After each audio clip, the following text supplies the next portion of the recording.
Triple M rocks Sunday Arvo footy. Triple M rocks the footy.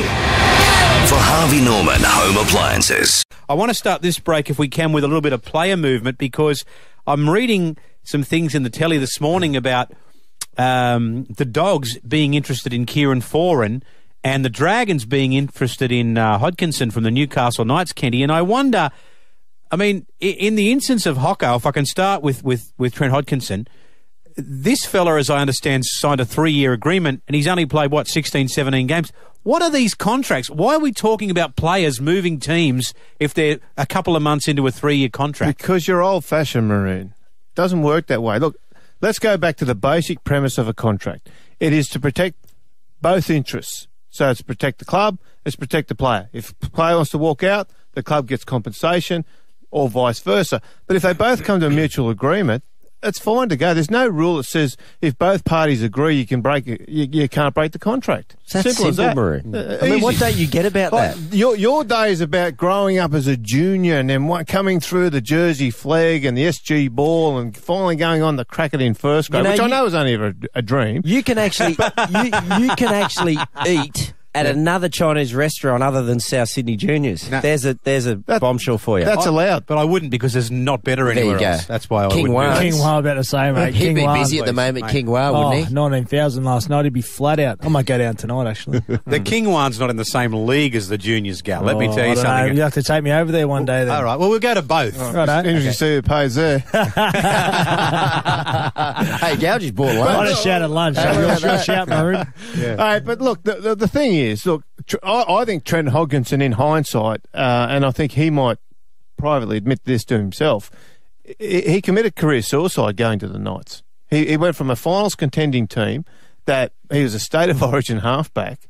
He's just disappeared off the radar. And it would be devastating for the Knights to lose him because they need more players like him.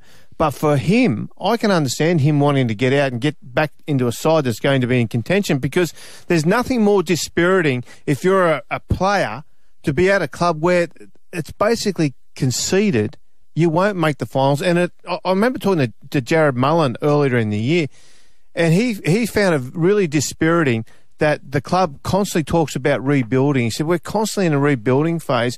And the peak of his career, he's been at a club in a rebuilding phase. And I've really felt for the guy, because players want to win premierships. Yeah. They don't want to constantly be told they're rebuilding, and guys, suck it up, because you know what? This year we're no good, but next year we'll be a bit better, and the year after we'll be a bit better. In 3 years' time we might make the finals. Now, Kenny, just on that part, whose fault is that? Is it the club? Because, I mean, have you heard some of the money some of them blokes run up there? They wonder why they haven't got a good team, because they've got 5 or 6 blokes taking up the whole salary cap. Who are wingers. Exactly. Who just aren't doing the job for them. But I'll say one thing on Hocko. Is this Hocko, is he trying to get out of the contract, or is it a mutual decision? Because I was just thinking it wouldn't be. Surely it wouldn't be Newcastle trying to get rid of him. No, I think Brownie thinks he's got a young six, and he's got Trevor Coggish, young fella. I think it's Jack coming up, and they can develop and them. Brock Lamb. So he's thinking I might have that covered. And that's sometimes, sorry mate, that's sometimes also the issue when you go to a rebuilding club. You do 2 or 3 years hard work, and then the junior system come through who are part of the rebuilding phase as well. And but then they start coming good, then you get the arse. Yeah. Yeah, but look, the whole thing, this is where the Knights are. See, you look at player talent. Why would they get rid of Trent Hodkinson? Well, that's true, but it all comes down to your salary cap and how you manage it.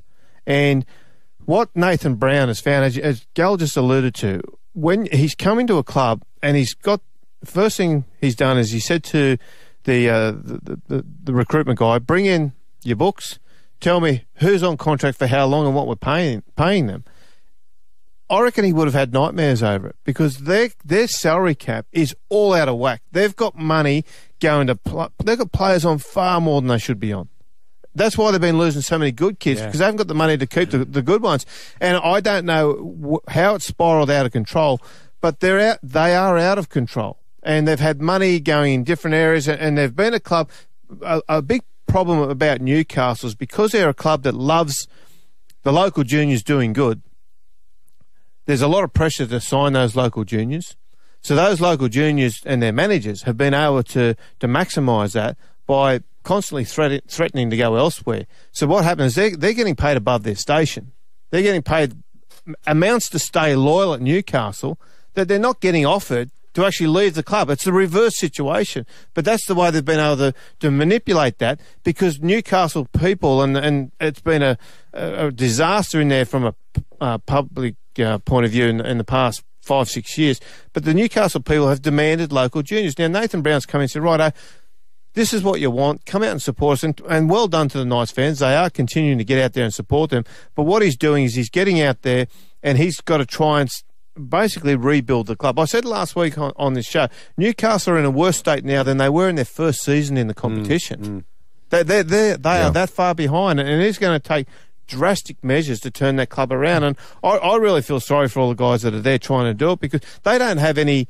Well, I think they've got one player who's on a third-party agreement. Well, just on that, I mean, the players, they can't whinge too much about not playing semis then. If they're the blokes taking up double of what they're worth, well, you know, they can't. I'm sure they're happy come the end of the month, but I mean, for those 4 weeks in between when they're getting beaten by 50, that's when it's hard. And that's the issue, because at some point every player goes through a period, and you guys will know this. You go through stages in your career whereby it's about being hungry, proving yourself in first grade. Then it becomes about winning the premiership, and then it comes about a point of actually just getting a quit.